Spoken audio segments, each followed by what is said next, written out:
Hi, you're on the Red Flag channel. The living room smelled faintly of vanilla and stale curtains. I sat on the couch, staring at the clock as the second hand dragged itself closer to midnight. On the coffee table in front of me sat a cake.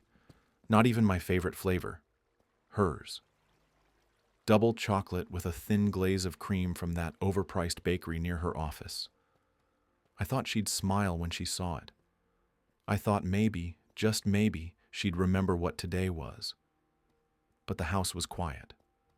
Too quiet for a night that was supposed to mean something. My birthday had always been a small thing. Just a candle, maybe dinner together, sometimes a cheap bottle of wine and bad TV. Nothing fancy.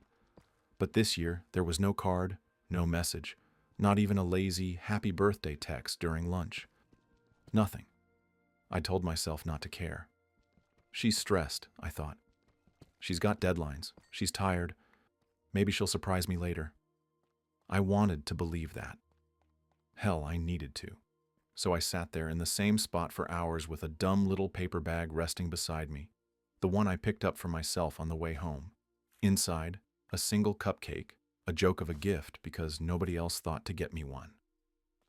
At 12:42 a.m., the front door finally creaked open. She walked in. Hair perfect. Eyes buzzing like she'd been running on adrenaline. Lipstick smeared faintly, like it had been wiped off in a rush. She didn't notice me at first, just tossed her keys on the counter, scrolled her phone, and laughed at something on the screen. And then she saw me. "Oh," she said flatly, like I was an unwelcome guest. "Why are you awake?" I didn't answer. My eyes were fixed on the red stiletto dangling from her hand. She'd left the house in boots. My chest tightened. My mind was already rewinding in reverse, playing detective in a cheap crime drama I never asked to star in. "You smell like whiskey," I muttered, voice cracking. She didn't even flinch.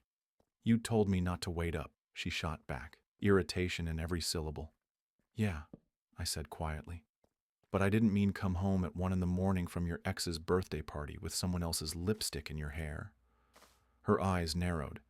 She exhaled sharply, like I was the one being unreasonable. "You're being dramatic. Stop acting like a victim all the time." Victim. That word sliced me open. I'd spent years carrying her stress, smoothing over fights, pretending everything was fine. And now I was just a victim in her script. I pointed toward the couch. "I left you something," I whispered. She turned her head, saw the bag, the cake, the sagging foil. Her expression didn't change. "I'm not hungry," she said coldly, already heading toward the bedroom. Something in me cracked. "So, you really went to Milo's?" I asked. My voice wasn't loud. It was tired, almost broken. She froze mid-step, not because I was wrong, but because I wasn't. "Yeah, Everett," she hissed, dragging out my name like it disgusted her. "I went to my ex's party." "So what? You want a trophy for sulking here like a kicked puppy?" I should have walked away right then, should have let her keep her lies. But I'd been holding on to one truth all night, and it finally slipped out. "It's okay," I whispered, my throat raw. "You don't need to come back tomorrow." Her hand froze on the doorknob. Slowly she turned, eyes narrowing as if she'd misheard. "What?" "You don't need to come home tomorrow," I repeated, softer this time. My voice cracked, ruining the effect, but it didn't matter. The words were out now. She blinked. For the first time in months, she looked uncertain, vulnerable. And then, like clockwork, she buried it under a scoff. "You're ridiculous," she spat. "Grow up, Everett. You're overreacting." Again. But I wasn't angry. That was the strangest part. I wasn't boiling or ready to explode. I was just hollow, empty, done trying to matter to someone who treated my love like background noise. I stood, picked up the gift bag, and walked past her. "You could have just told me you missed him," I said quietly. Not accusing, not even bitter, just saying it out loud. Her mouth opened. No denial came. I left my key on the kitchen counter, grabbed my jacket, and stepped into the night. The air outside was cold, but it felt more honest than anything I'd breathed inside that house for months. The motel room smelled like bleach and cheap soap, the kind of place people rent by the hour, not the night. The remote didn't work, the carpet was stained, and the buzzing neon outside the window made the shadows twitch. But it was quiet. I dropped onto the bed, still fully dressed, still clutching my phone like it was a lifeline. 5 missed buzzes lit up the screen. Her name. I didn't check. I couldn't. Instead, I lay flat on my back, staring at the cracked ceiling, listening to the whir of the AC unit. My chest was tight, my throat raw, but no tears came. Not one. Just silence, as if my body was too tired to process grief. By morning, I drove to a cafe I hadn't visited since before I got married. The kind of place with chipped mugs, grease-smudged menus, and waitresses who call you hon without irony. I sat in the back corner, nursing black coffee I didn't want, my hands shaking so hard I almost spilled it. At 10:02 a.m., my phone finally rang. Not her, Milo, her ex, the man whose name had been buzzing in my skull all night like a hornet I couldn't swat away. For a full minute, I just stared at the screen. My thumb hovered over decline. But curiosity is poison. I answered. "Hey, man," Milo said casually, like we were old buddies. "Not sure what went down last night, but Tessa left in a rush. She left some stuff here. You mind picking it up?" The words slammed into me like a train. I gripped the edge of the table so hard the wood dug into my palm. Stuff. She left stuff there. Not just her coat, not just her purse, stuff. That meant she hadn't just crashed. She hadn't just had too many drinks and passed out on a couch. She had spent the night, slept comfortably enough to forget things, like it was her second home. I should have raged, should have thrown the phone across the cafe. Instead, I laughed, a small, broken chuckle. Because of course she did. When Milo hung up, I opened the Notes app. The message I'd typed last night at the motel, fingers trembling, was still there unsent. 3 drafts, 3 separate lifelines. One to my landlord, asking about breaking the lease early. One to Colby, my friend in Arizona, asking if the spare room was still open. And one scheduled email to Tessa, set to send at 3 p.m. Inside that email was a photo. Not of her, of me, standing outside a new apartment complex, holding a lease with my name on it, smiling like someone who had finally clawed his way out of a burning house. At 3 o'clock sharp, the email flew. I sat in the bare room of that new apartment later, no furniture except a mattress on the floor and a folding chair by the window, waiting. My phone stayed dark. For 21 minutes, I thought maybe she wouldn't react. Maybe indifference had finally swallowed her whole. Then, her name lit up the screen. I didn't answer. It wasn't revenge. I wasn't trying to make her beg. I just couldn't stomach the sound of her voice. Not after knowing she'd laughed at someone else's jokes while I sat with a melting cake and my own shadow for company. She called again and again. I let them all ring. Finally, a text came. 1 line. No punctuation. "Where are you?" No apology, no acknowledgement, no shame. I stared at it until the letters blurred, then set the phone face down on the mattress. Instead, I went for a walk. The neighborhood was quiet, cleaner than the one we'd shared. No sirens, no late-night fights bleeding through thin walls. Just the hum of sprinklers and the occasional bark of a dog. For the first time in years, the air didn't feel like it was choking me. At a hardware store, I bought a lockbox for my new keys and a set of cheap curtains. It felt like buying pieces of myself back. Small, ordinary, mine. But in the back of my head, I knew this wasn't over. She didn't like losing control, and nothing terrified Tessa more than being shut out. That evening, around 7:30, there was a knock at my door. A knock. The knock wasn't loud, no pounding, no angry rhythm. Just 3 soft taps evenly spaced like someone who wanted to be let in without waking the building.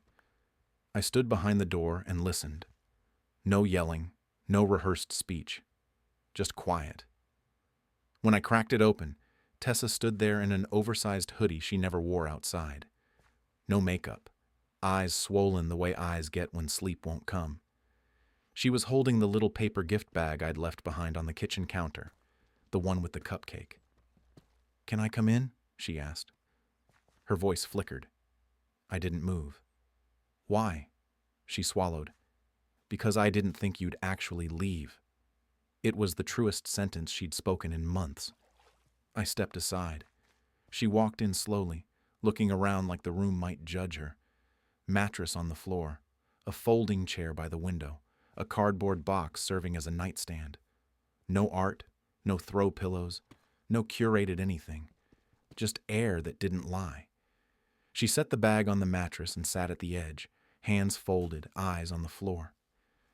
"Nothing happened," she said, "if that's what you think." We drank. We talked. I fell asleep. That's it. Maybe it was true. Maybe it wasn't. The fact that I had to weigh those options was the point. I stayed by the door. "I left because I didn't recognize myself anymore," I said. "Every time you smiled at your phone or told me not to wait up, I felt like wallpaper in my own house. Not a partner, a placeholder." She flinched. Then the defense kicked in. "So you just ran," she said, a thin edge in her voice. "Without trying to fix it." I almost laughed. "You vanished for nights. You built a separate world and sent me the bill for the lights. I left once and you call it running." Silence pressed into the room. Tessa stood, wiped under her eyes, and placed the bag in my hands. "You forgot this," she murmured, and moved toward the door. I didn't open the bag until she'd gone. Inside, the cupcake leaned against the side like it had also given up. On top of the little box was a folded note, wedged between cardboard and lid, as if it didn't want to be discovered. I hesitated, then unfolded it. "I thought hurting you would wake something up in me. I thought I'd feel powerful again. I felt nothing." He didn't look at me the way you used to. He didn't ask about my day. He didn't care if I came or left. When I woke up on his couch, I realized I hated the silence more than anything, the kind that doesn't come from peace, but from emptiness. I read it twice, then a third time, slower. She hadn't reached for someone else out of love, or even attraction.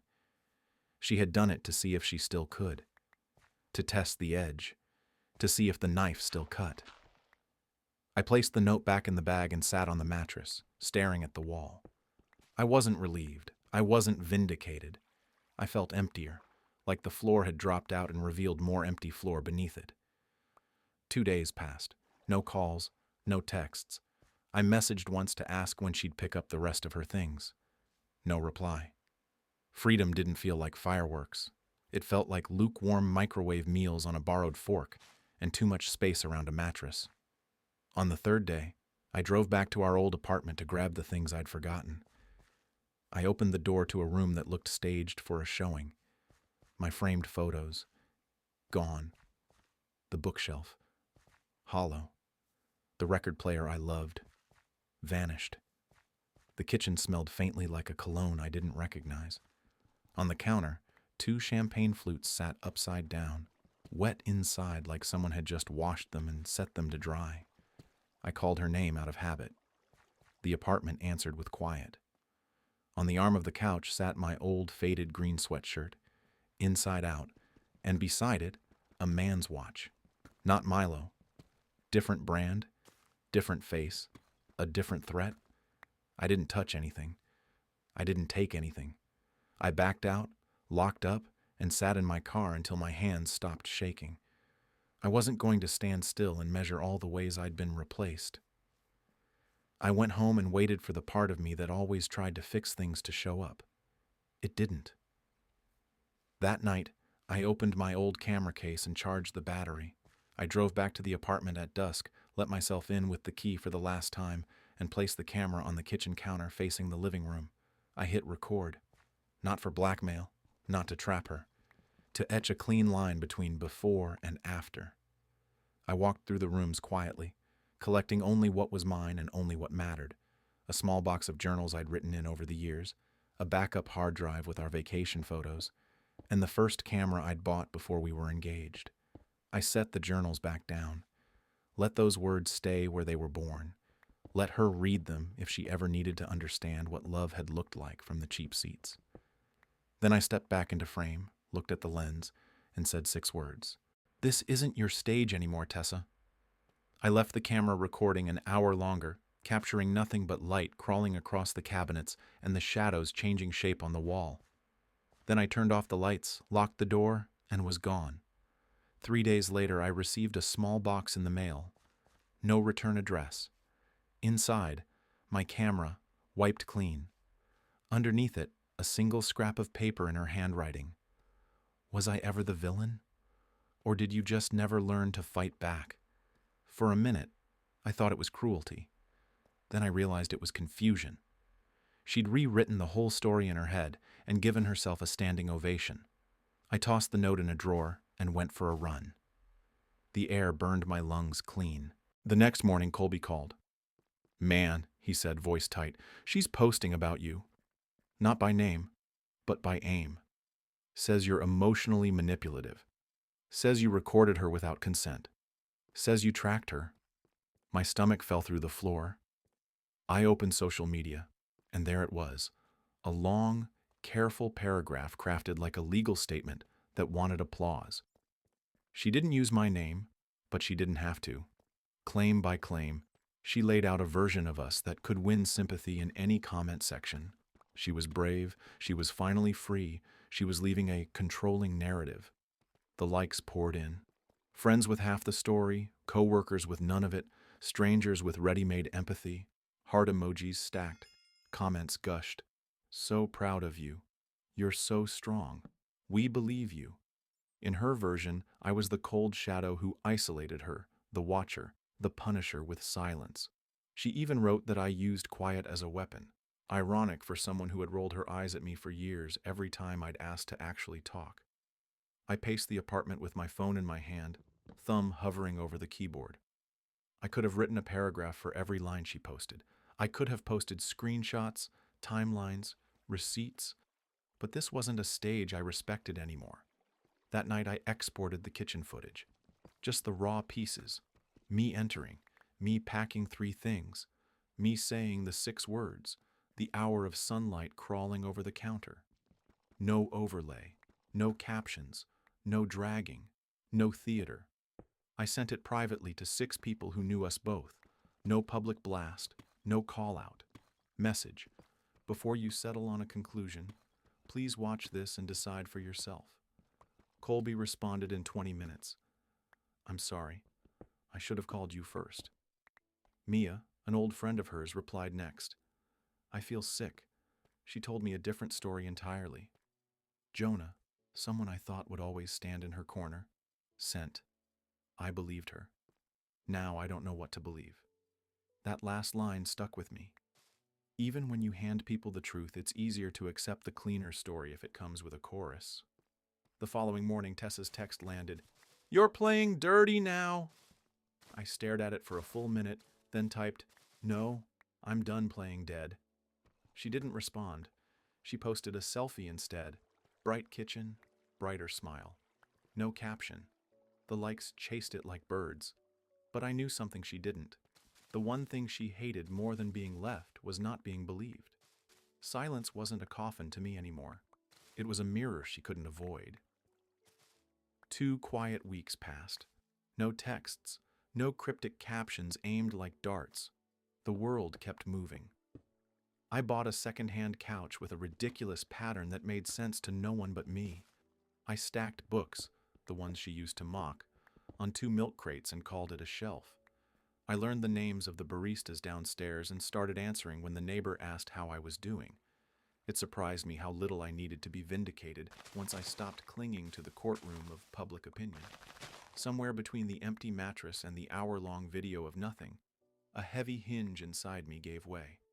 I'd spent years begging to be seen by someone who had carefully trained herself not to look. I was done. One night, washing dishes in a sink too shallow for the pans, I caught myself humming. It startled me. The small, stupid sound of being okay. That's when she resurfaced. No preamble, no apology. Just a calendar invite sent to our old shared email I thought she'd forgotten. Mediation. Wednesday, 10 a.m., neutral site. The attached note said, "We can do this quietly, or we can do it the hard way. Your choice." I breathed in slow, let it sit, and clicked accept. The mediation office had carpet so thick it made footsteps sound like secrets. The conference room held a table too glossy to take a fingerprint, 4 chairs trying to look forgiving, and a box of tissues placed like a dare. She walked in with a folder. I walked in with nothing. The mediator, a man with patient eyebrows, welcomed us like we were both applying for the same gentle job. He asked us to speak in turns. He asked us to name goals. Tessa named hers in one breath: closure, dignity, no public drama. She wanted to divide what we owned, sign what needed signing, and leave with an audience applauding the grown-up ending. When it was my turn, I said, clarity, boundaries, and a future where I don't flinch when my phone vibrates. We went line by line, accounts, keys, the lease, the furniture, the things that are somehow heavier when you list them. When the hard drive came up, she said she didn't want it. "Keep your memories," she muttered, and passed a pen to the mediator as if memories could be notarized. She kept the couch. I kept the rug she hated. Somehow that felt fair. She got the new surface. I got the ground. At the very end, the mediator asked us if we needed to say anything that wasn't about objects. I shook my head. She stared at the tissues for a long time and then said, very softly, "You were always so quiet, Everett." It wasn't an accusation. It wasn't even a compliment. It was an observation that landed too late to be useful. "Quiet isn't weak," I said. She nodded like she understood the sentence, but not the language. The mediator stood. Papers slid. Pens clicked. We were done. Outside, the city had the same weather it always did when hearts get signed away. Indifferent sun, indifferent wind. I walked to a coffee shop with the good croissants and a jukebox that no one ever touched. I bought a drink I hadn't tried before and sat by the window where the glass was streaked with the record of past storms. My phone buzzed. "Colby, you good?" "Better," I typed, and I meant it.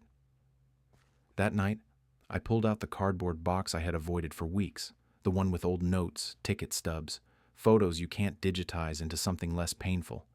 I thought I was going to toss it. Instead, I sorted. I made 3 piles: ours, hers, mine. And for the first time, the mine pile wasn't a handful of receipts and a forgotten keychain. It was real. It had weight. I slept through the night. Weeks later, someone sent me a screenshot of Tessa's newest post, a shot from a balcony high above the city, the caption a hymn to fresh starts. I didn't read the comments. I fixed the wobbly leg on my secondhand table. I hung a print I bought from a street artist. A woman standing on a sidewalk in the rain, arms open like she had finally forgiven the weather. Sometimes I still flinch when the phone buzzes. Sometimes I wake up expecting an argument in a room I don't live in anymore. But most mornings I make coffee in a mug that fits my hand, feed a neighborhood stray who decided I was reliable, and take a walk past the bookstore that puts handwritten notes inside the spines of their recommendations. Hope in ink. Do I hate her? Number. I don't wish her harm. I wish her honesty. With herself, with whoever stands where I used to stand, with the mirror that will wait longer than any person. Do I miss her? I miss who I thought she was. I miss the version of me that thought forever meant holding on no matter how numb your fingers get. It turns out forever sometimes means letting go before you rot where you're planted. Quiet didn't make me small. Quiet made me patient enough to leave without torching the exit. This isn't her stage anymore. It isn't mine either. It's just a room with windows and air that tells the truth. And that's enough. You've been with me through the long version. Thank you. Now it's your turn. What was your moment of clarity, the exact second you decided, enough? Tell us in the comments. If this story hit home, like, subscribe, and turn on notifications. We share more raw, unvarnished truths every week on Red Flag, the place where silence finally says something.